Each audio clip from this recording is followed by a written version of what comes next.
Bentornati a tutti sul mio canale, io sono Martina e per chi non mi conosce sono un'appassionata di videomaking e video editing e studio digital marketing. Questo è uno dei motivi per il quale oggi vi propongo questa nuova rubrica, questa nuova serie di video, questo video nel quale andremo a parlare di quello che è il lavoro nel settore del digitale o comunque il lavoro online. Ho qui con me alcuni ospiti, partiamo dalla nostra prima ospite, Rafi Bello. Hello Rafi, thank you for being here, and today I will ask you some questions about your job and about you. So, your name is? I'm Rafi Bello, but basically everyone calls me Rafi because that's way simpler. Okay, it's a nice name. And your age is? I'm 23. 23, really young. Congrats. Again, because wow. Wow. I don't know. Okay. And where are you from? I'm from Nigeria. You're from Nigeria, but you are studying and working In Lithuania currently. in Lithuania currently. Nice. And are you an employee or a freelancer? An employee actually. Okay. And are you working from home or from the office? I would say more hybrid kind of thing. Okay. Can you decide if you want to work from home or from office, or is something that is set or standard because of the COVID? I don't know. Yeah, you know, COVID really affected a lot of organizations this past 2 years or 3. So I think for my own organization, I can actually decide to work from home. Okay. Or at least we're working from home for now. Okay, that's nice. That's nice. It's a good choice. You need to. What do you do for a living? What's your job? Oh, I'm a software engineer. You're a software engineer. Okay. And what does it mean? In what this job consists? So basically software engineering is, I don't know how else to describe it, but it's more combining all the software parts together to form one whole software. So it could be your basic websites, it could be mobile applications on your Android phones or iOS devices. That's just the most. I think that's like the basic description of software engineering. Okay, so if you have to explain it, I create websites. I create websites. Amazing, perfect. Thank you. And what's your position in this field? There are different like levels, different job descriptions. For me, I am an associate software engineer and I program in Python. In Python. Oh, nice. I know the software, but I didn't use it ever. So I just heard about it. Tell me about your typical day at work, or maybe since when you get up. I get up around any time. I guess say 7 actually, and then you know it's like I wake up, my laptop, it's not working. I'm going to bed, my laptop closed. Like I'm always on my laptop. I do everything on my computer. It's like I'm not a robot. I'm always on my computer. So it's like, okay, you have tasks you have to do. Maybe you have components, parts of the software you have to engineer yourself because it's always like shared amongst team members. So it's like, oh yeah, I have this task I've not completed yet. So then you wake up and you're thinking, I need to complete this, you know.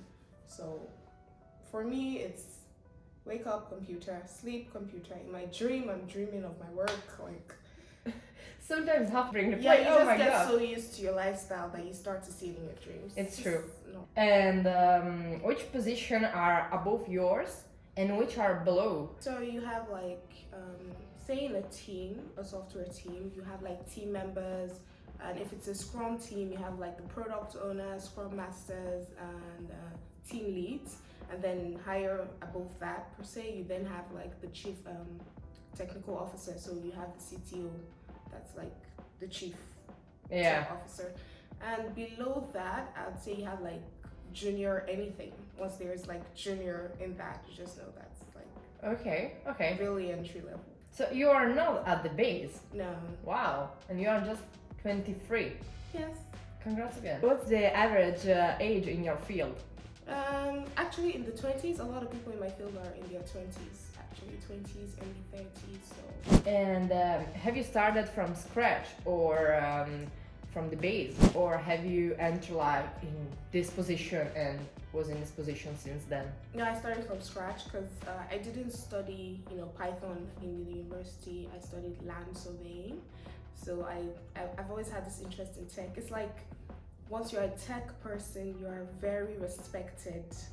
When people see like you're coding, and they're like, oh my god, you must be really intelligent. It's true. It's true. So I see you like I that. wanted to be that person that, you know, there's that respect that came with, oh, I do this, and like, wow, that thing requires like a high IQ, and you're able to do it. So when after school, I decided to like join this organization where they train you to become full stack software engineers. But I think I kind of had a tendency towards the back end of things.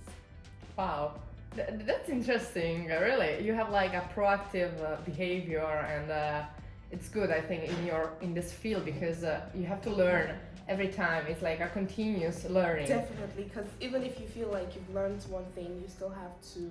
I mean, there are updates every day to say the programming language you use, the tools you use, and all that. So you have to keep updating yourself. Tomorrow you could actually learn a whole new programming language. You just have to stay relevant in your field.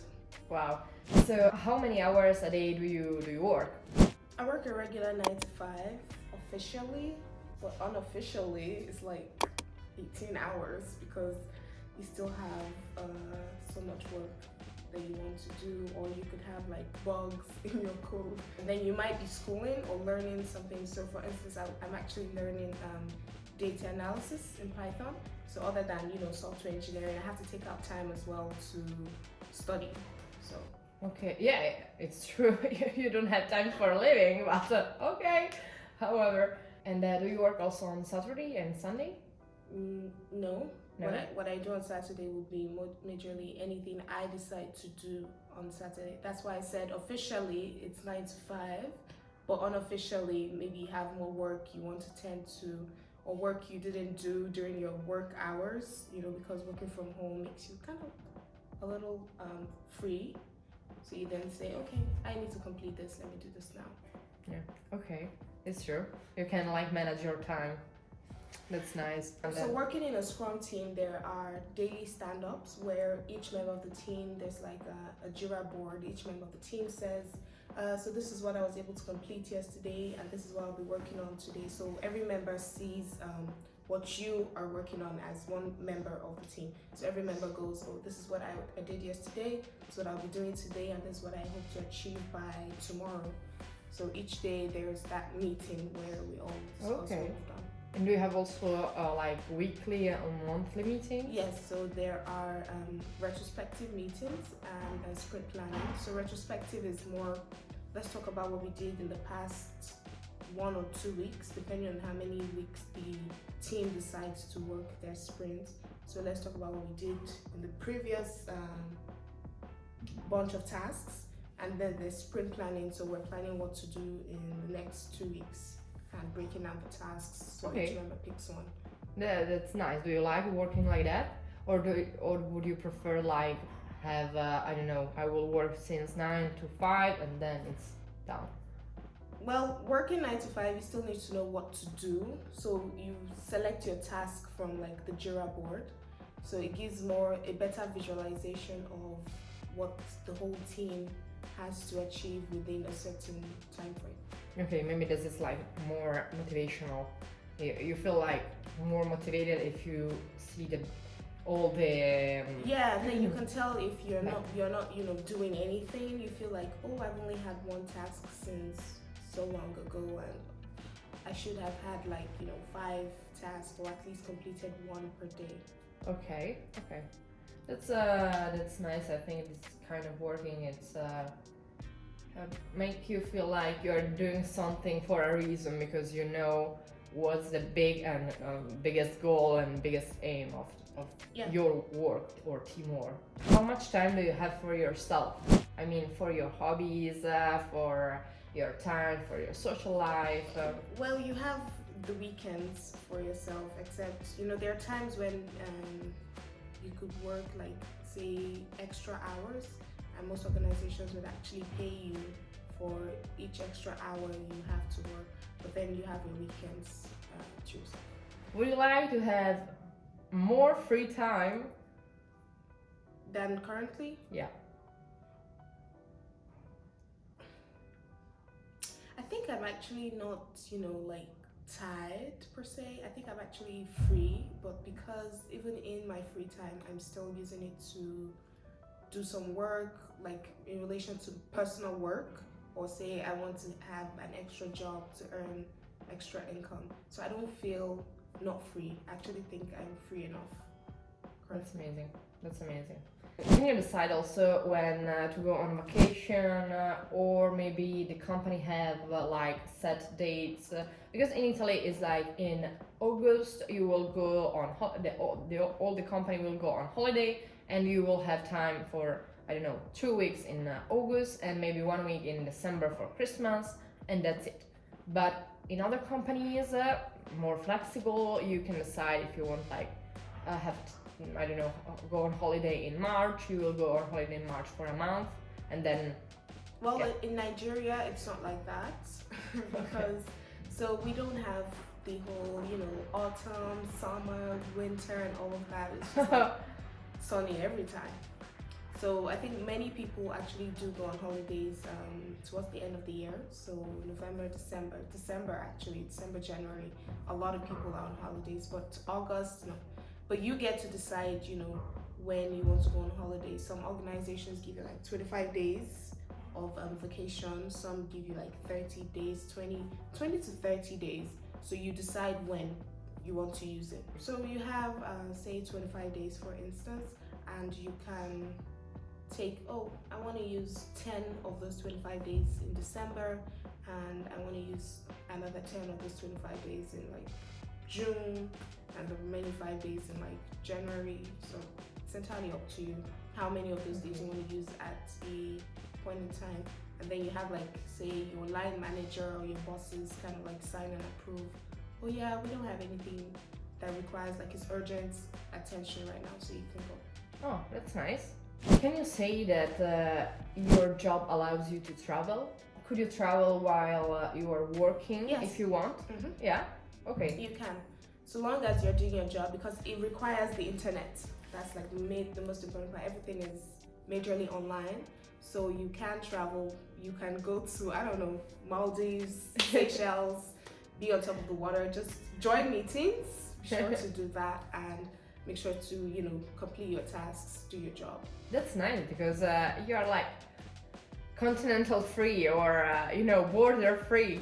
You can go wherever you want and travel. In the meantime, you can work. So I think this is the main aim of, I don't want to say of this interview, because I'm doing this interview to understand the different kind of jobs that are online, or in the digital field, and also to and I want to publish this because a lot of people doesn't know about this kind of jobs, and it's crazy because we are living in like online partially in our lives, but some people doesn't know about these jobs, and my aim is to spread as much information as I can, so people can have like a big overview or about what they can do.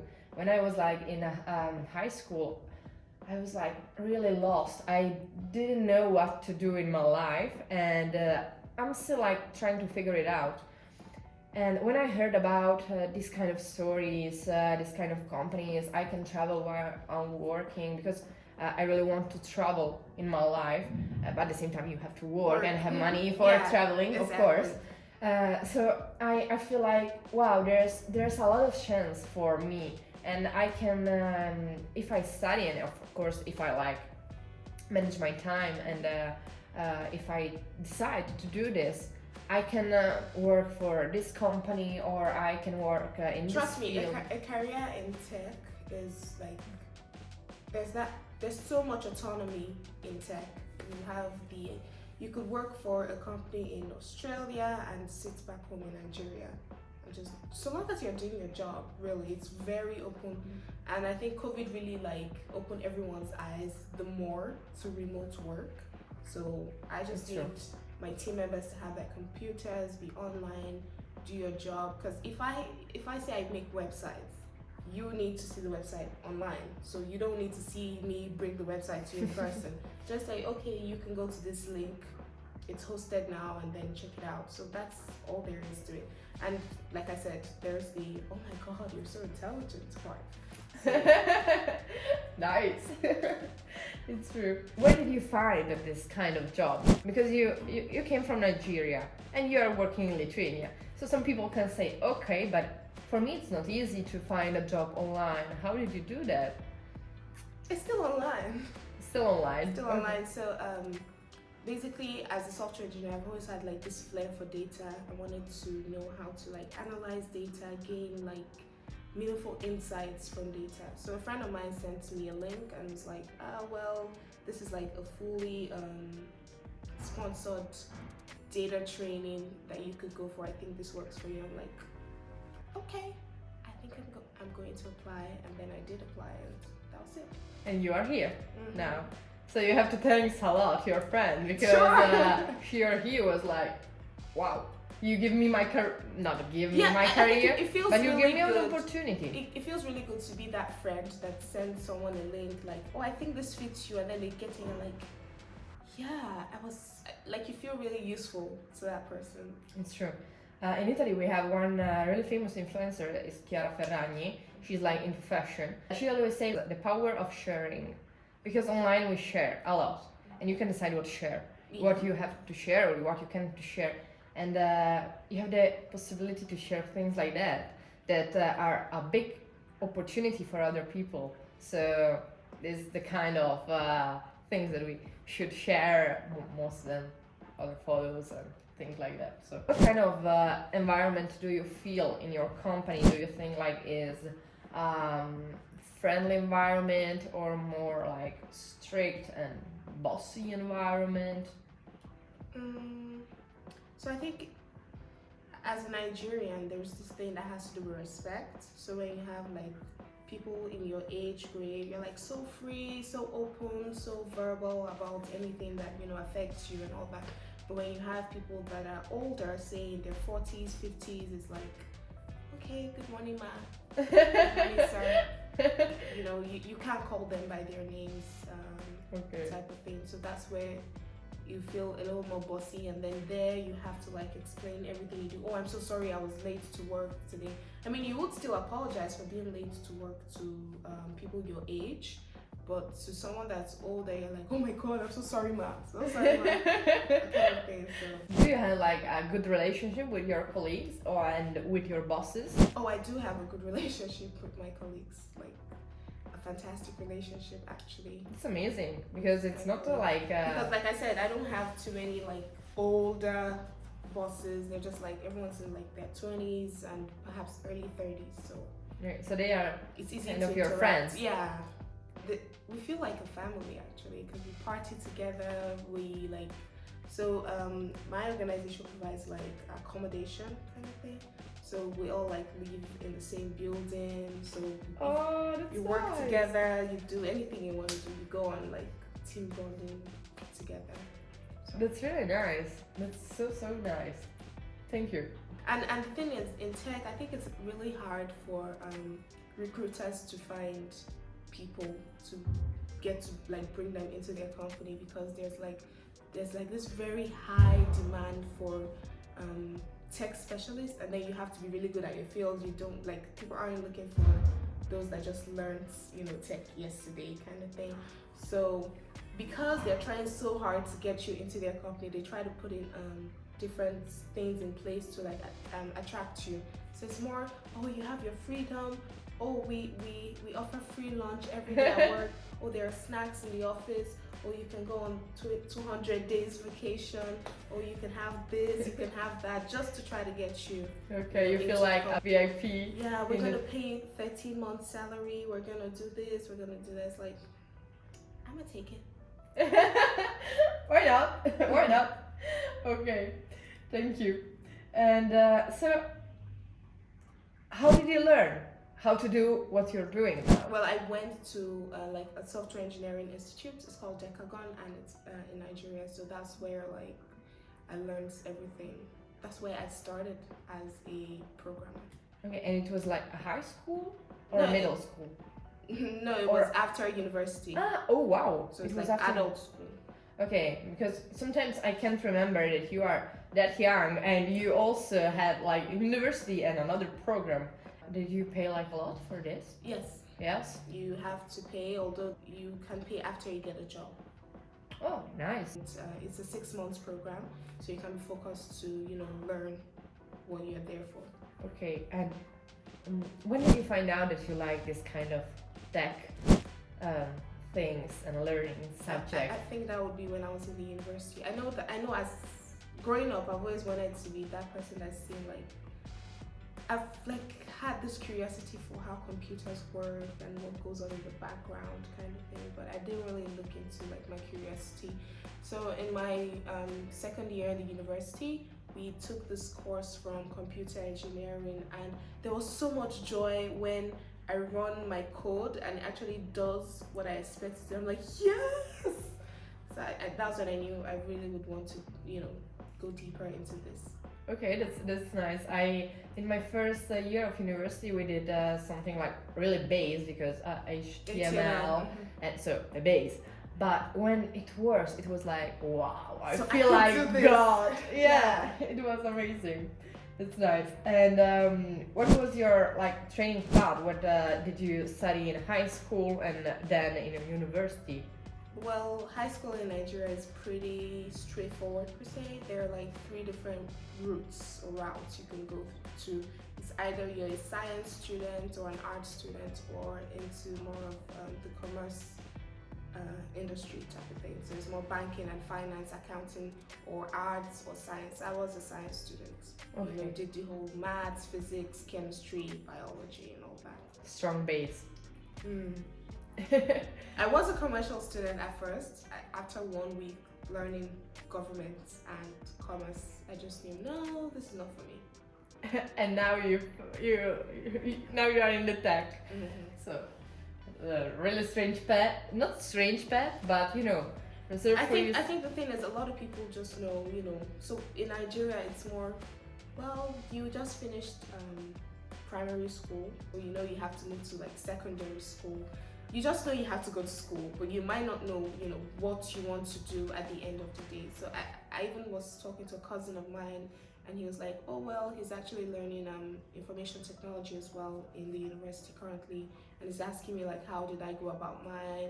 And I asked him, so what field exactly do you want to go into? Do you want to go into, like, database management, data analysis? I was listing, like, a ton of things for him, and he was like, whoa, chill. I'm like, well, it's fine to actually not know, where you want to specialize just yet. Even when you then specialize, you can still find like other more specific roles that you still want to go into. So it's kind of normal to not have like a direction just yet. Okay, thank you. That's inspirational. Also for me, because I'm still trying to find out what I want to do. And in the university, what did you study? Surveying and geoinformatics. So it was like a little bit specific to the engineering and tech. And also you have a really nice English. In Nigeria we speak English. Well, English is like, so in Nigeria we have like over 500 different languages in Nigeria alone. So I could be from Nigeria and you could be a Nigerian, and we don't speak the same language. So English is the base language for communication amongst all Nigerians. So independent of where you're from in Nigeria, I can see you as I speak English to you. So although we still have like, our own indigenous languages, which are so many, we speak English to one another to be able to communicate. Okay, and what's your language, like native language? Ibira. Ibira. Do you think that a school or a certificate are important in this kind of work sector field? Or do you think that if someone has just the skills, maybe not a school or maybe not a certificate, he or she can work in this kind of position maybe? If you have the skills, you do just fine. I mean, people still value like a certificate. People still value, I went to the university kind of thing, so they want you to go to the university. But the most important thing to actually excel in a tech career would be the skills. Okay. You don't need to have a degree in computer engineering or computer science to, get a job and do your work. So long as you can do it, you know, like the in-depth of what you're asked to do. That's all that matters. Even if you want to be in the highest positions? Yes. Wow, that's amazing. It's years of experience that matters, actually. Years of experience in that field. I'm agree. Totally agree. If someone wants to be you, okay, not to be you, but to work in your field, in your position, what would you recommend to do? What to study, what certificates to or skills to gain? So I'd say a lot of people that are in like the software engineering or data, or I don't know, perhaps hardware engineering, a lot of people in the tech space didn't like study that, and they do a lot of I learned on my own kind of thing. So I think people value, oh, I took out time to go to like a training institute, more than they value, oh, I did self-learning. And then going to a training institute kind of gives you the guidance on what to learn, like a flow. Learning on your own, you might not know, oh, you just know, oh, I want to learn Python programming. But you don't know, you know, the important aspects to learn or how to start. Okay, I need to start from the basics and then move on to this and move on to that. But going to like an institute or, I don't know, a college per se, just going to like an organization or school to learn is more valued than learning by yourself. And also more effective. Yeah, it's more effective because then you have like this dedication, knowing that you have to like answer to, oh, did you do this task? Did you finish this assignment? If you learn on your own, you're more, well, I'm too lazy today, please, I can't do that right now. Okay, they can't like see what did you really do, and so it makes you more dedicated when you join like a training institute. Okay, so you would recommend something like that. And for the Python program, are there any kind of specific courses or a certificate that you can achieve? Yeah, I mean, you can, there's LinkedIn Learning, there's Udemy, there's Pluralsight, there's Coursera. There are like so many e-learning platforms that you could actually buy courses and then get like a certificate. But you don't need a certificate. Like I said, you need to show, because once you apply for a job, many would actually give you a coding challenge or tell you to, you know, program something. You have to write lines of code, and then if you're unable to do that, your certificate wouldn't matter to the employer. Okay. And when did you try to apply to this kind of job? What do you remember what they asked you, like in the interview that you did? There's not much verbal interview. It's more technical interview. So you have to code. Let them see what you're able to do. You will be asked to write algorithms. Let them know your thought process, how you think towards solving problems. So they want to talk about what are you thinking and doing while you are doing it? Yeah, so they could, I don't know, say if I don't know, it's more word problems in mathematics. And then that's another thing, you have to be good at maths to actually kind of excel in the tech field, because everything boils down to how you're able to use like mathematics to solve real life problems. Thank you. So what skills do you think are fundamental or important in your field? Maths.